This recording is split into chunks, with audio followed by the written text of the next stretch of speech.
নমস্কার, আমি অ্যাস্ট্রোলজার সর্পকন্যা দেবযানী। আপনাদের নিজস্ব চ্যানেল অ্যাস্ট্রোলজার সর্পকন্যা দেবযানীর অনুষ্ঠানে আপনাদের সবাইকে স্বাগত।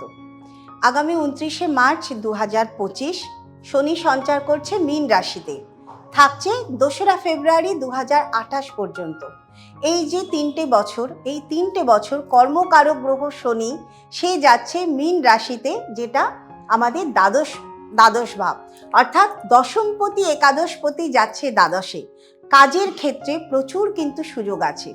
আজকে সেইটা নিয়েই আলোচনা করব যে কোন কোন ক্ষেত্রে কাজের সুবিধে বাড়ছে বা কাজের সুযোগ বাড়ছে। প্রথমত মীন রাশি, এটা আমাদের দ্বাদশ ভাবের রাশি। এখান থেকে আমরা বিদেশ যাত্রা, দূর যাত্রা, ট্রাভেল এগুলো দেখি।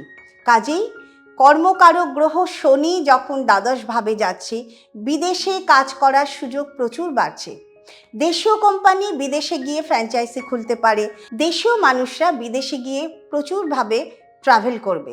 ট্যুর অ্যান্ড ট্রাভেলের যে ব্যবসা সেটা কিন্তু অত্যন্ত বাড়বে। এবার ট্যুর অ্যান্ড ট্রাভেল যদি বাড়তে পারে, তাহলে হোটেল ব্যবসাও কিন্তু সেইভাবে বাড়বে। শনি পাহাড়কে দেখায় এবং মীন রাশি হচ্ছে সেই পাহাড়ি উপত্যকা। শনি কর্মকারক গ্রহ, কাজেই পাহাড়ে গিয়ে কাজ করার প্রবণতা, অর্থাৎ ওয়ার্ক ফ্রম হোম, সেটা পাহাড়ে গিয়ে করার প্রবণতা কিন্তু মানুষের মধ্যে বাড়বে। যার ফলে পাহাড়ি যে ছোট ছোট হোমস্টে আছে, সেখানে কাজের প্রচুর সুযোগ, সেখানে ছোট ছোট হোমস্টে গড়ে উঠবে এবং সেই সংক্রান্ত আরও যা কাজকর্ম সেগুলো বাড়বে। শনি কায়িক পরিশ্রম দেখায়, কাজেই বিভিন্নভাবে এমন কিছু কনস্ট্রাকশন গড়ে উঠবে যেখানে প্রচুর কায়িক পরিশ্রম হবে। যেমন মীন রাশি হচ্ছে সমুদ্রের রাশি, সমুদ্রের জলভাবের রাশি, কাজেই সমুদ্রের নদী বাঁধ সেটা হবে। মীন রাশি দ্বাদশ ভাব এবং নবমপতি ধনু রাশির যে অধিপতি বৃহস্পতি, ধনু রাশি এবং মীন রাশির অধিপতি বৃহস্পতি। আমাদের জোডিয়াক সাইনে বা কালপুরুষ কুণ্ডলিতে নবমপতি দ্বাদশ ভাবে যাচ্ছে, ব্যয় ভাবে যাচ্ছে। নবম হচ্ছে ধর্ম, ধর্ম যাচ্ছে ব্যয় ভাবে। কাজেই বলতেই পারি যে মন্দির বা ধর্মীয় যে কাজকর্ম সেগুলো বাড়বে। সেখানেও কিন্তু প্রচুর শ্রমিক নিয়োজিত হবে মন্দির নির্মাণ কার্যে বা মন্দিরের রাস্তাঘাট তৈরির কাজে বা আরও অন্যান্য যে বড় বড় কনস্ট্রাকশন সেই সমস্ত কাজে এগুলো কিন্তু শ্রমিকের পরিমাণ বাড়বে। বৃহস্পতি স্পেস এলিমেন্টের গ্রহ, আকাশতত্ত্ব, মহাকাশ গবেষণার কাজেও আমরা এই 3 বছর উন্নতি দেখতে পারবো। মহাকাশ গবেষণার বৈজ্ঞানিকদের নানানভাবে কাজের জায়গায় প্রসার দেখতে পাবো। মীন রাশি ঘটনার পুনরাবৃত্তি দেয়, একই ঘটনা বারে বারে ফিরে আসে। কাজে মহাকাশে যে ঘটনা একবার হয়ে গেছে, হয়তো আগের বার ফেলিওর হয়েছে, এবারে দেখা যাচ্ছে সেই জায়গায় সফলতা পাচ্ছে, অর্থাৎ পুনরায় সেই ঘটনা ঘটার ইঙ্গিত, পুনরায় সফলতা পাওয়ার ইঙ্গিত। মহাকাশের জায়গায়, জলীয় জায়গায়, জল, নদী, সমুদ্র, এই জায়গায় পাহাড়, কারণ শনি সে পাহাড়ের গ্রহ, পাহাড়ে অর্থাৎ একটা বিরাটভাবে কাজে প্রসার কিন্তু ঘটতে চলেছে। মীন রাশি এটা সেবামূলক কাজ বা সেবার রাশি, কাজেই যা দিকে দিকে বিভিন্ন জায়গায় এনজিওর যে শাখা প্রশাখা সেটাও কিন্তু বাড়বে।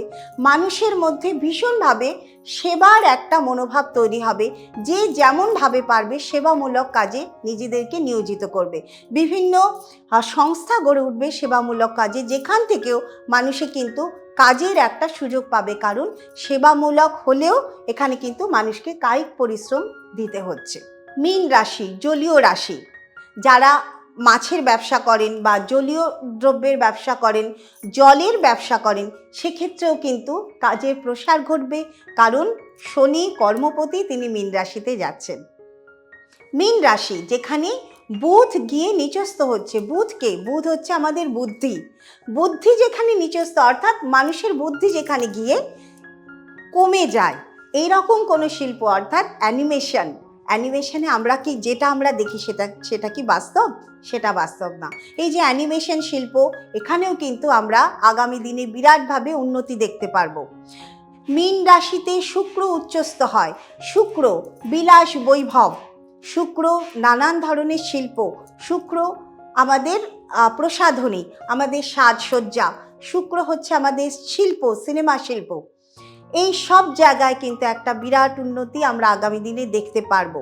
মীন রাশিতে যে ব্যয় রাশি, আমরা সবাই জানি যে মীন রাশি ব্যয়ের রাশি, কিন্তু এখানে আমি একটা কথা বলতে চাই, ব্যয়ের রাশি হলেও মীন রাশি কিন্তু সেই ব্যয় নয় যে দারিদ্রতার ব্যয়, এই নয় যে অভাব অনটন লেগে আছে তারপর যে ব্যয়, অর্থাৎ যে ব্যয়টা করতে কষ্ট হয়, মীন রাশি কিন্তু সেই রাশি নয়। মীন রাশিতে যে ব্যয় হয় সেটা হচ্ছে শুক্রের ব্যয়। শুক্র যেখানে উচ্চস্থ হচ্ছে, অর্থাৎ ভোগ বিলাসের যে গ্রহ শুক্র, সে সেখানে উচ্চস্থ হচ্ছে, অর্থাৎ যে ব্যয়টা মানুষ তার বিলাসিতার জন্য করে, অর্থাৎ বিলাসিতার সামগ্রীতে বিরাটভাবে, সেই সব সামগ্রীর যে ব্যবসা সেগুলোতে কিন্তু বিরাটভাবে উন্নতি হবে।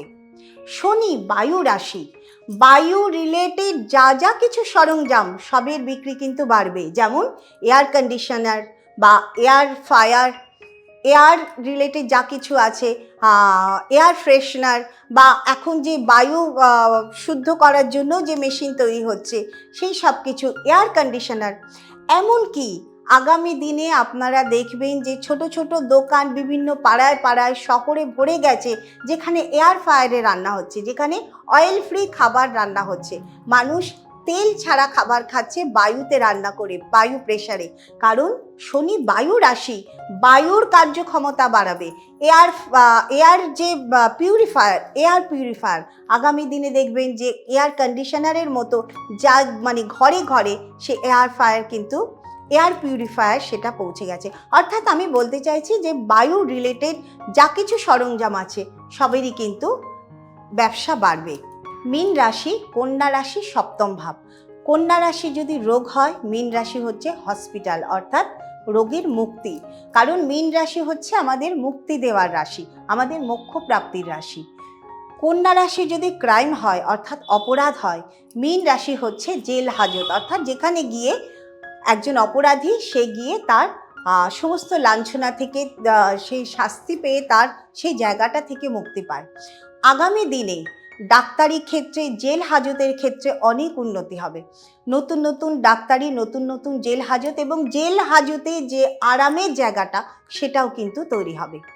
মীন রাশি একান্তের রাশি, অর্থাৎ মনের একটা একান্ত ভাব মীন রাশি থেকে আসে, এবং মীন রাশি হচ্ছে স্পিরিচুয়াল রাশি, আর শনি হচ্ছে তপস্যা বা ধ্যান এর গ্রহ।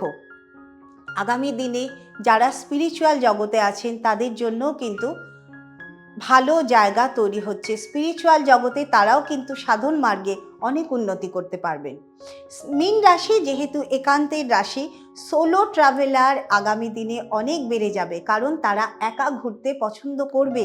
মীন রাশি যেহেতু ট্রাভেলের রাশি, ট্যুর অ্যান্ড ট্রাভেলের যে ব্যবসা তাতে বিরাট উন্নতি করবে। মোটামুটিভাবে আমি এইটুকু বলে দিলাম, হয়তো এর থেকে আরও অনেক অনেক বেশি উন্নতি আমরা দেখতে পাবো। অনুষ্ঠান যদি ভালো লাগে তাহলে অবশ্যই লাইক, শেয়ার, কমেন্ট করে আমাকে উৎসাহ দেবেন, যাতে আমি আগামী দিনে আরও ভালো অনুষ্ঠান আপনাদেরকে দেখাতে পারি। নমস্কার।